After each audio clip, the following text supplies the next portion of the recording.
EU महाडील के बाद भारत को मालामाल करने उतरे यूरोप के 27 देश भारत के सबसे बड़े महाबली पर लगा डाला दांव। तुर्की के स्टील डोम को दिखाया ठेंगा, नाटो के अभेद्य किले में मचेगी अब भारतीय हथियारों की धूम, ट्रंप को ईयू का पहला झटका।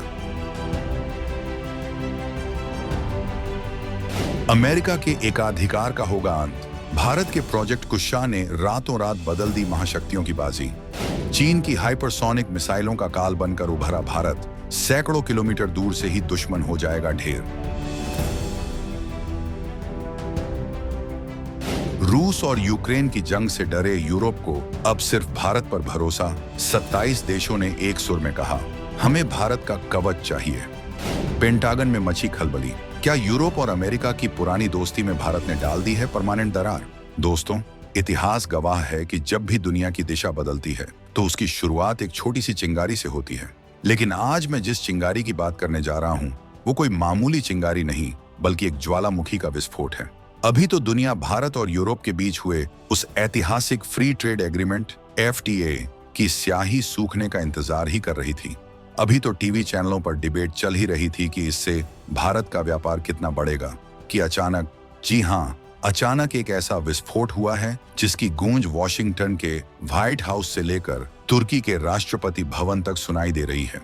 सबको लगा था कि ये हाथ मिलाना सिर्फ सामान बेचने, टैक्स बचाने, कपड़े, चमड़े या फिर एक्सपोर्ट इंपोर्ट का खेल है। विश्लेषक अपने कैलकुलेटर लेकर बैठे थे कि भारत को कितने अरब डॉलर का फायदा होगा। लेकिन किसी ने सपने में भी नहीं सोचा था कि व्यापार के रास्ते से भारत यूरोप के उस किले में घुस जाएगा जहां आज तक सिर्फ और सिर्फ अमेरिका का राज चलता था।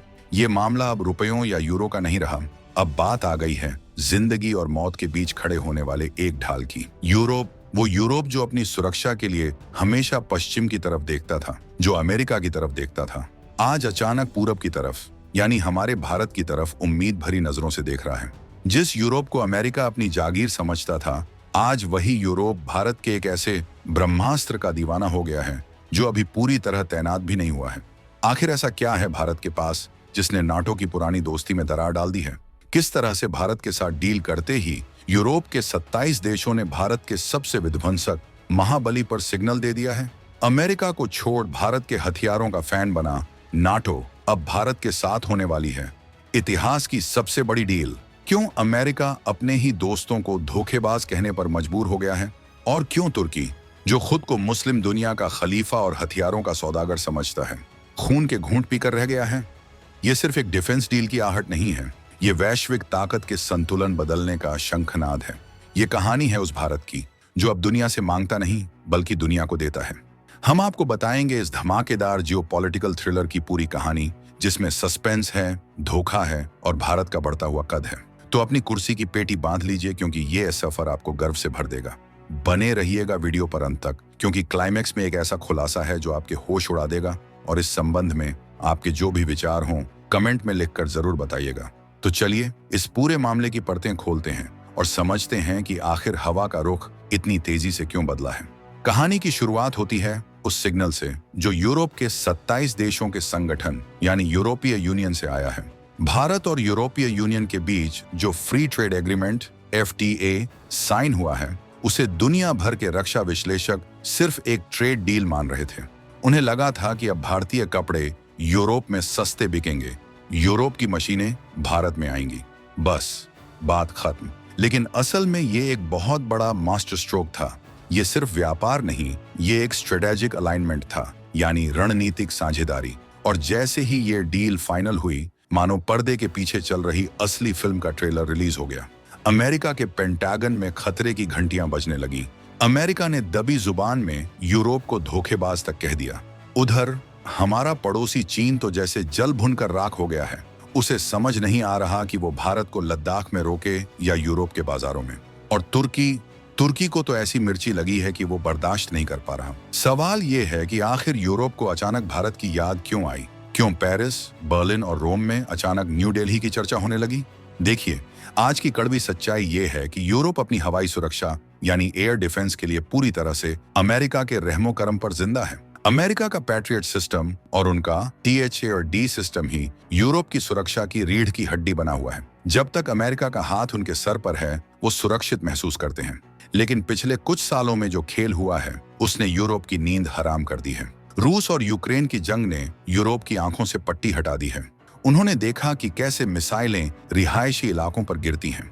उन्होंने देखा कि कैसे एक ड्रोन पूरे शहर की बिजली काट सकता है। और सबसे बड़ी बात, ट्रंप एरा की पॉलिसीज का डर हो या फिर अमेरिका का अपनी शर्तों पर सुरक्षा देना, यूरोप को अंदर ही अंदर ये बात खाने लगी थी कि अगर कल को अमेरिका ने हाथ खींच लिए तो हमारा क्या होगा। सोचिए जरा, अगर कल को अमेरिका में सरकार बदल जाए और वो कह दे कि हम यूरोप की सुरक्षा का ठेका नहीं ले सकते, तो यूरोप का क्या होगा। आसमान से बरसती आफत को कौन रोकेगा। इसी डर ने, इसी खौफ ने यूरोप को एक नए साथी की तलाश करने पर मजबूर कर दिया। वो एक ऐसा साथी चाहते थे जो ताकतवर हो, भरोसेमंद हो और अमेरिका की तरह हर बात पर नखरे न दिखाए। और मजे की बात देखिए, भारत ने अपनी तरफ से कोई भी प्रस्ताव नहीं भेजा। हमने कोई ब्रोशर लेकर सेल्समैन की तरह यूरोप का दरवाजा नहीं खटखटाया। हमने नहीं कहा कि भाई साहब हमारी मिसाइल ले लो। ये यूरोप खुद है जिसके रक्षा गलियारों में अब दबी जुबान में नहीं बल्कि खुलकर चर्चा हो रही है कि हमें अमेरिका का साथ छोड़कर भारत के ERADS यानी प्रोजेक्ट कुशा की शरण में जाना चाहिए। ये 2026 के भारत का रुतबा है जहां हम मांगते नहीं, दुनिया हमारे पास कतार लगाकर खड़ी होती है। ये वो बदलाव है जिसकी कल्पना आज से 10 साल पहले किसी ने नहीं की थी। क्या है वो ब्रह्मास्त्र जिसे दुनिया कुशा कहती है? अब आप सोच रहे होंगे कि आखिर ये ERADS या प्रोजेक्ट कुशा बला क्या है। ऐसी क्या खासियत है इसमें जिसने दुनिया के सबसे बेहतरीन माने जाने वाले अमेरिकी और रूसी सिस्टम्स की चमक फीकी कर दी है। इसे थोड़ा तकनीकी लेकिन बिल्कुल आसान सड़क छाप भाषा में समझिए। प्रोजेक्ट कुशा भारत का अपना long range surface to air missile system है। इसे आप भारत का आधुनिक सुदर्शन चक्र कह सकते हैं। इसकी रेंज कोई 50 से 100 किलोमीटर नहीं बल्कि पूरी 350 किलोमीटर प्लस है। इसका मतलब समझते हैं आप? इसका मतलब है कि दुश्मन का जहाज, ड्रोन या मिसाइल अभी बॉर्डर से सैकड़ों किलोमीटर दूर किसी दूसरे देश के ऊपर ही होगी कि ये सिस्टम उसे वहीं हवा में ही भस्म कर देगा। दुश्मन को पता भी नहीं चलेगा कि उसकी मौत कहां से आई। ये एक multi layered air defence system है, यानी इसमें सुरक्षा की एक नहीं कई परतें हैं। इसे ऐसे समझिए जैसे प्याज के छिलके होते हैं। अगर दुश्मन पहली लेयर से बच गया तो दूसरी उसे मार गिराएगी, दूसरी से बच गया तो तीसरी उसका काम तमाम कर देगी। चाहे आसमान से गिरने वाली तेज रफ्तार बैलिस्टिक मिसाइल हो या फिर आवाज की गति से भी तेज चलने वाला कोई हाइपरसोनिक हथियार, प्रोजेक्ट कुशा के पास हर मर्ज की दवा है। और सबसे बड़ी बात, आज की दुनिया में स्टील्थ फाइटर्स का बहुत शोर है। वो विमान जो रडार को चकमा देकर घुसाते हैं। DRDO ने इसे इस तरह डिजाइन किया है कि ये दुनिया के किसी भी रडार को चकमा देने वाले स्टील्थ फाइटर्स को भी पकड़ सकता है। इसकी नजर चील से भी तेज है। 2027 से इसके फुल स्केल ट्रायल्स और उसके बाद डिप्लॉयमेंट का प्लान है। यूरोप के एक्सपर्ट्स अब ये मान रहे हैं कि जिस तरह की चुनौतियां आज के दौर में हैं, उसके लिए उनके पास अपना खुद का कोई integrated long range missile shield नहीं है। उनके पास टुकड़े टुकड़े में सिस्टम है, कहीं छोटी रेंज की तोपें हैं, कहीं पुरानी मिसाइलें। लेकिन भारत जैसा एक संपूर्ण कवच नहीं है जो पूरे देश को एक छतरी के नीचे ला सके। प्रोजेक्ट कुशा की सबसे बड़ी खासियत इसकी सिंगल शॉट किल प्रोबेबिलिटी है। ये शब्द भारी लग रहा होगा लेकिन इसका मतलब बहुत सिंपल है। एक गोली, एक दुश्मन, यानी अगर इसने निशाना लगा लिया तो मिस होने का चांस ना के बराबर है। ये वो सटीकता है, ये वो ताकत है जिसे देखकर आज यूरोप के बड़े बड़े देश जो कभी हमें टेक्नोलॉजी देने से मना करते थे, आज उसी टेक्नोलॉजी को पाने के लिए लाइन में लगने को तैयार हैं। ये भारत के वैज्ञानिकों की वो जीत है जिसने पश्चिम के अहंकार को तोड़ दिया है। यूरोप की लाचारी और अमेरिका की गुलामी। अब जरा यूरोप की मजबूरी और लाचारी को भी गहराई से समझिए। आप कहेंगे कि फ्रांस, जर्मनी या स्पेन तो खुद इतने विकसित देश हैं, उनके पास BMW है, मर्सिडीज है, एयरबस है, तो वो अपना सिस्टम क्यों नहीं बना लेते? या फिर वो सीधे अमेरिका से और ज्यादा सिस्टम क्यों नहीं खरीद लेते? यही तो असली पेंच फंसा है, यही तो असली खेल है। यूरोप के पास जो सिस्टम है वो बहुत ही सीमित दायरे वाले हैं। उदाहरण के लिए फ्रांस को ही ले लीजिए। फ्रांस के पास जो एस्टर सिस्टम है वो अच्छा है, लेकिन उसकी रेंज बमुश्किल 150 किलोमीटर के आसपास है।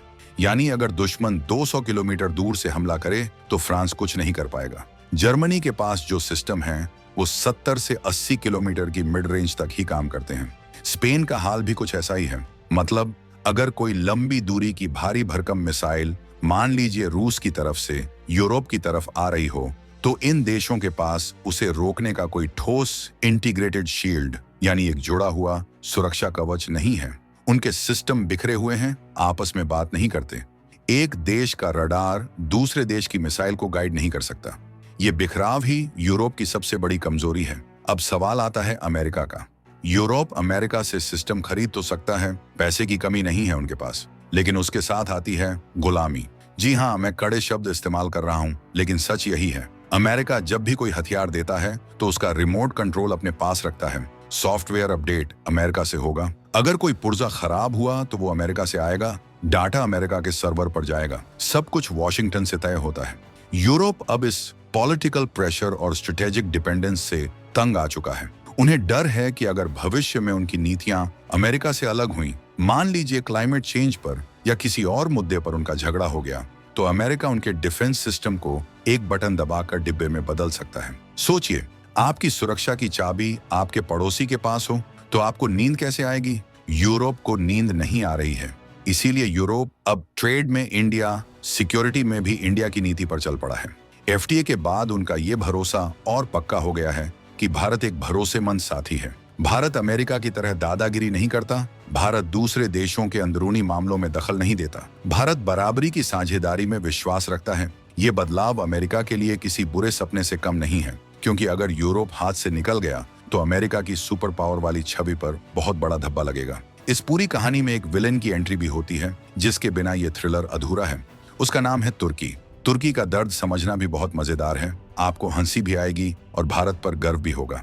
एफटीए होने से ठीक पहले तुर्की ने बड़े जोर शोर से नगाड़े बजाते हुए यूरोप के सामने एक प्रस्ताव रखा था।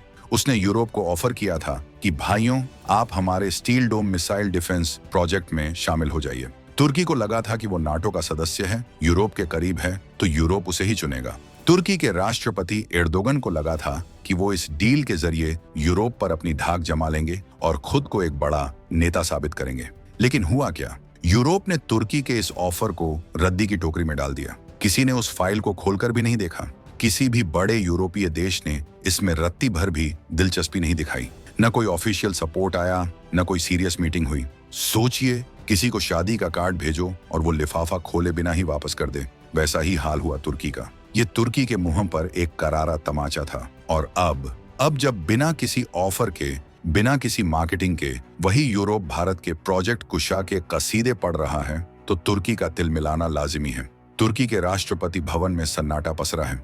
उन्हें समझ आ गया है कि दुनिया की नजर में भारत की टेक्नोलॉजी और भारत की साख तुर्की से कहीं ज्यादा ऊंची है। यूरोप जानता है कि तुर्की का स्टील डोम अभी सिर्फ कागजों और एर्दोगन के भाषणों में है, हकीकत में जमीन पर कुछ नहीं है।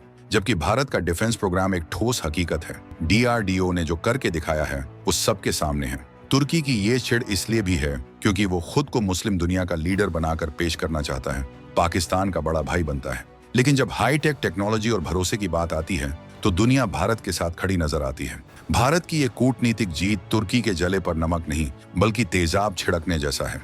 वो देख रहा है कि कैसे भारत ने बिना शोर मचाए अपनी काबिलियत के दम पर बाजी मार ली है। लेकिन रुकिए, पिक्चर अभी बाकी है मेरे दोस्त। इस कहानी में अभी एक और बड़ा ट्विस्ट बाकी है। यूरोप के इस रुझान पर, उनके इस फैसले पर मुहर किसने लगाई है जानते हैं? खुद इजराइल ने। जी हाँ, वो इजराइल जो खुद मिसाइल डिफेंस की दुनिया का बेताज बादशाह माना जाता है, जिसका आयरन डोम दुनिया भर में मशहूर है, जो हमास के रॉकेटों को हवा में ही उड़ा देता है। खबरों के मुताबिक यूरोप से पहले ही इजराइल भारत के ERDS यानी प्रोजेक्ट कुशा में अपनी दिलचस्पी दिखा चुका है। ये बात बहुत बहुत बड़ी है। इसे ऐसे समझिए, जब क्लास का टॉपर स्टूडेंट जो हर बार फर्स्ट आता है वो किसी दूसरे स्टूडेंट के पास जाकर कहे कि भाई मुझे तुम्हारे नोट्स चाहिए, तो समझ जाइए कि उस दूसरे स्टूडेंट के नोट्स में कुछ तो खास बात है। अगर इजराइल जैसा देश, जिसके पास दुनिया की सबसे बेहतरीन तकनीक है, जिसके पास अमेरिका का पूरा सपोर्ट है, वो भारत के सिस्टम को सीरियसली ले रहा है, उसे एक गेम चेंजर मान रहा है, तो फिर यूरोप का इंटरेस्ट कोई आश्चर्य की बात नहीं है। इजराइल का ये इंटरेस्ट पूरी दुनिया के लिए एक सिग्नल है। ये एक क्वालिटी सर्टिफिकेट है कि भारत का प्रोजेक्ट कुशा कोई कॉपी पेस्ट माल नहीं है, कोई जुगाड़ नहीं है, बल्कि ये वर्ल्ड क्लास इनोवेशन है। इजराइल की ये दिलचस्पी यूरोप को ये भरोसा दिलाने के लिए काफी है कि अगर वो भारत के साथ जाते हैं तो वो घाटे का सौदा नहीं करेंगे। इजराइल जानता है कि आने वाले युद्धों में कैसी तकनीक चाहिए और उसे वो तकनीक भारत के प्रोजेक्ट कुशा में दिख रही है। ये भारत की सॉफ्ट पावर और हार्ड पावर का ऐसा संगम है जिसने पश्चिमी देशों की सोच बदल दी है। अब तक दुनिया हमें हथियारों का सबसे बड़ा खरीदार मानती थी। वो सोचते थे कि भारत तो बस एक बाजार है जहां अपना माल बेचो और पैसे कमाओ। लेकिन अब वो हमें भविष्य के सबसे बड़े और भरोसेमंद सप्लायर के रूप में देख रहे हैं। ये बदलाव रातों रात नहीं हुआ। इसके पीछे हमारे वैज्ञानिकों की सालों की तपस्या और हमारे नेतृत्व की मजबूत इच्छा शक्ति है। अब जरा ग्लोबल पॉलिटिक्स के उस एंगल को भी देख लेते हैं जो इस डील को और भी ज्यादा दिलचस्प बनाता है। एक तरफ रूस है जो भारत का पुराना दोस्त है, दूसरी तरफ अमेरिका है जो नया पार्टनर बनने की कोशिश कर रहा है, और तीसरी तरफ चीन है जो हमारा दुश्मन नंबर 1 है। प्रोजेक्ट कुशा की यूरोप में एंट्री इन तीनों को कैसे प्रभावित करेगी? सबसे पहले चीन की बात करते हैं। चीन को लगता था कि वो अपनी हाइपरसोनिक मिसाइलों और 5वीं पीढ़ी के विमानों के दम पर एशिया का दादा बन जाएगा। लेकिन भारत ने प्रोजेक्ट कुशा बनाकर चीन की इस दादागिरी की हवा निकाल दी है। और अब अगर यही सिस्टम यूरोप के पास भी चला गया तो चीन के लिए ग्लोबल लेवल पर खतरा बढ़ जाएगा। चीन नहीं चाहता कि भारत डिफेंस एक्सपोर्टर बने, क्योंकि इससे भारत की इकोनॉमी मजबूत होगी और चीन का मुकाबला करने की क्षमता बढ़ेगी। अमेरिका के लिए ये एक दोधारी तलवार है। एक तरफ वो चाहता है कि भारत चीन का मुकाबला करने के लिए मजबूत हो, लेकिन दूसरी तरफ वो ये कतई नहीं चाहता कि भारत इतना मजबूत हो जाए कि वो यूरोप को ही अमेरिका से छीन ले। अमेरिका की डिफेंस लॉबी, वो कंपनियां जो हथियार बनाती हैं, वो सदमे में हैं। रेथियन, लॉकहीड मार्टिन, बोइंग, ये सब कंपनियां वॉशिंगटन में लॉबिंग कर रही हैं कि किसी तरह इस डील को रोका जाए। उन्हें डर है कि अगर यूरोप को मेड इन इंडिया का चस्का लग गया तो उनके महंगे और नखरे वाले हथियारों को कौन खरीदेगा। अरबों डॉलर का नुकसान उन्हें साफ दिखाई दे रहा है। और रूस इस बात से थोड़ा खुश भी हो सकता है और थोड़ा चिंतित भी। खुश इसलिए कि अमेरिका का एकाधिकार टूट रहा है, चिंतित इसलिए कि भारत भी अब उसी मार्केट में उतर रहा है जहां रूस का दबदबा था, यानी S-400 जैसे सिस्टम। लेकिन भारत ने अपनी कूटनीति इतनी शानदार रखी है कि हम रूस को नाराज किए बिना भी अपनी राह बना रहे हैं। ये संतुलन बनाना, ये बैलेंस करना ही भारत की असली जीत है। हम किसी गुट में शामिल नहीं हो रहे, बल्कि हम अपना खुद का एक गुट, एक पोल बना रहे हैं। अब सबसे बड़ा सवाल ये है कि क्या ये डील पक्की हो गई है? क्या कल ही भारतीय मिसाइलें पेरिस के एफिल टावर या बर्लिन की दीवार के पास तैनात हो जाएंगी? देखिए, हमें जज्बाती होने के साथ साथ यथार्थवादी भी होना चाहिए। सच्चाई ये है कि यूरोप के 27 देशों ने सिग्नल दिया है, उन्होंने इच्छा जताई है। ये मांग अभी शुरुआती स्टेज पर है, लेकिन बहुत प्रबल है। अभी कोई ठप्पा नहीं लगा है, कोई MOU साइन नहीं हुआ है। लेकिन कूटनीति की दुनिया में कहा जाता है, धुआं वहीं उठता है जहां आग लगी हो, और यहां आग बहुत भयंकर लगी है। जैसे जैसे प्रोजेक्ट कुशा अपने ट्रायल फेज से गुजरकर एक हकीकत बनेगा, वैसे वैसे यूरोप की ये दबी हुई डिमांड एक खुले प्रस्ताव में बदल जाएगी। क्यों? क्योंकि यूरोप के पास वक्त कम है और खतरे ज्यादा। रूस यूक्रेन संघर्ष ने उन्हें बता दिया है कि युद्ध कभी भी उनके बेडरूम तक आ सकता है। उन्हें एक इंटीग्रेटेड शील्ड चाहिए, और वो भी जल्दी। वो अब 10 साल इंतजार नहीं कर सकते कि अमेरिका कब नया सिस्टम बनाएगा। उन्हें पॉलिटिकल आत्मनिर्भरता चाहिए ताकि वो वॉशिंगटन की कठपुतली बनकर न रह जाएं। और सबसे बड़ी बात, उन्हें एक ऐसा सिस्टम चाहिए जो सस्ता भी हो और असरदार भी। और इस मामले में भारत का कोई तोड़ नहीं है। कॉस्ट इफेक्टिव और हाई टेक, ये कॉम्बो सिर्फ भारत दे सकता है। लेकिन ये रास्ता इतना आसान भी नहीं होगा। अमेरिका चुप नहीं बैठेगा। वो हर तरह के हथकंडे अपनाएगा, वो दबाव डालेगा, वो धमकियां देगा, वो लालच देगा। अगर यूरोप भारतीय मिसाइल डिफेंस, भारतीय रडार और भारतीय स्ट्रेटेजिक टेक की तरफ मुड़ता है, तो इसका सीधा असर अमेरिकी डिफेंस कंपनियों की जेब पर पड़ेगा। अमेरिका के स्ट्रेटेजिक कंट्रोल कमजोर पड़ जाएंगे और नाटो के डायनामिक्स हमेशा के लिए बदल जाएंगे। इसलिए कहा जा रहा है कि FTA के बाद यूरोप का ये जो झुकाव भारत की तरफ हुआ है, ये आने वाले दिनों में अमेरिका को बुरी तरह भड़का सकता है। पर्दे के पीछे एक बहुत बड़ी कूटनीतिक जंग शुरू होने वाली है, या यूं कहें कि शुरू हो चुकी है। और इस जंग में भारत का पलड़ा भारी है, क्योंकि हमारे पास वो है जो सबको चाहिए, सुरक्षा और भरोसा। खैर, नतीजा चाहे जो भी हो, लेकिन एक बात शीशे की तरह साफ हो चुकी है। FTA ने तो बस एक दरवाजा खोला था, लेकिन ERADS ने एक नई बहस को जन्म दे दिया है। ये बहस है 21वीं सदी की नई विश्व व्यवस्था की। अगर आने वाले 4 से 5 सालों में भारत और यूरोप के बीच डिफेंस कॉरपोरेशन आगे बढ़ता है तो ये इस सदी का सबसे बड़ा जियोपॉलिटिकल शिफ्ट होगा। सोचिए, इतिहास को याद कीजिए। जिस यूरोप की ईस्ट इंडिया कंपनी भारत में व्यापार करने आई थी और फिर राज करने लगी, आज उसी यूरोप की सुरक्षा भारत के हाथों में जाने की बात हो रही है। ये समय का चक्र है जो घूम चुका है। ये काल चक्र है। भारत अब वैश्विक पटल पर एक मूक दर्शक नहीं है जो कोने में बैठकर तमाशा देखे। भारत अब एक निर्णायक खिलाड़ी है जो खेल के नियम तय करता है। हम अब अपनी शर्तों पर दुनिया से बात करते हैं। प्रोजेक्ट कुशा सिर्फ एक लोहे और बारूद से बना हथियार नहीं है। ये भारत के 140 करोड़ लोगों के आत्मविश्वास, हमारे वैज्ञानिकों के दिमाग और हमारी आत्मनिर्भरता का प्रतीक है। ये इस बात का सबूत है कि जब भारत ठान लेता है तो वो आसमान की ऊंचाइयों को भी अपनी मुट्ठी में कर सकता है। चीन और पाकिस्तान के लिए तो ये खबर किसी सदमे से कम नहीं है। वो सोच रहे थे कि वो भारत को सीमाओं पर उलझाए रखेंगे, कश्मीर में उलझाए रखेंगे, लद्दाख में उलझाए रखेंगे। लेकिन भारत तो उनसे 4 कदम आगे निकलकर यूरोप के बाजारों और सुरक्षा तंत्र में अपनी पैठ बना रहा है। ये नए भारत की नई रणनीति है। दुश्मन को उसके घर में नहीं बल्कि दुनिया के हर कोने में मात देना। हम आर्थिक रूप से, कूटनीतिक रूप से और सैन्य रूप से तीनों मोर्चों पर एक साथ आगे बढ़ रहे हैं। जरा सोचिए, अगर ये डील फाइनल हो जाती है तो इसका भारत की इकोनॉमी पर क्या असर पड़ेगा। ये डील अरबों खरबों डॉलर्स की होगी। भारत में नई फैक्ट्रियां लगेंगी, लाखों लोगों को रोजगार मिलेगा।